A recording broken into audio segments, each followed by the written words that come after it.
તો ફ્લાવર શોમાં હવે ઉપયોગમાં લેવાશે QR કોડ। સૂચનો લેવા માટે કોઈપણ પ્રકારની ડાયરીનો ઉપયોગ નહીં થાય, પરંતુ QR કોડ સ્કેન કરવાથી સીધી જ વેબ તેની ઓપન થશે। મુલાકાતીઓ પોતાની વિગતો ભરીને સૂચનો પણ આપી શકશે અને આ સૂચનોના આધારે વ્યવસ્થામાં સુધારો થઈ શકે છે। એએમસી દ્વારા આ નવતર પ્રયોગ હાથ ધરવામાં આવ્યો છે। લોકોના સૂચનો એટલે કે ફીડબેક લેવા માટે થઈને આ મહત્વનો નિર્ણય કરવામાં આવ્યો છે કે QR કોડ સ્કેન કરવાથી સીધી જ વેબ ઓપન થશે અને તેમાં મુલાકાતીઓ પોતાના સૂચનો પણ આપી શકશે।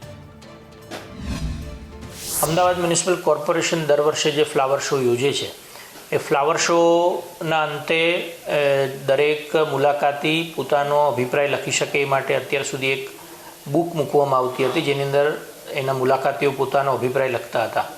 પણ આ વખતે એક QR કોડ લખવાની સૂચના આપવામાં આવી છે। QR કોડ દર્શાવવાની, જે QR કોડ દરેક વ્યક્તિ પોતાના મોબાઈલની અંદર સ્કેન કરશે એટલે એમાં નિશ્ચિત માહિતી ભરી અને પોતાના સૂચનો, પોતાના ફીડબેક એની અંદર આપી શકશે। એનાથી ડિજિટલી આપણને ખબર પડશે કે આટલા બધા લોકોએ આની મુલાકાત લીધી છે, એમાંથી શું ફીડબેક આવ્યા છે અને એ ફીડબેક સૂચનોના આધારે જે કોઈ પણ આવનારા સમયમાં વધુ સારો ફ્લાવર શો કરાય એ બાબતેની પણ કામગીરી કરી શકાશે।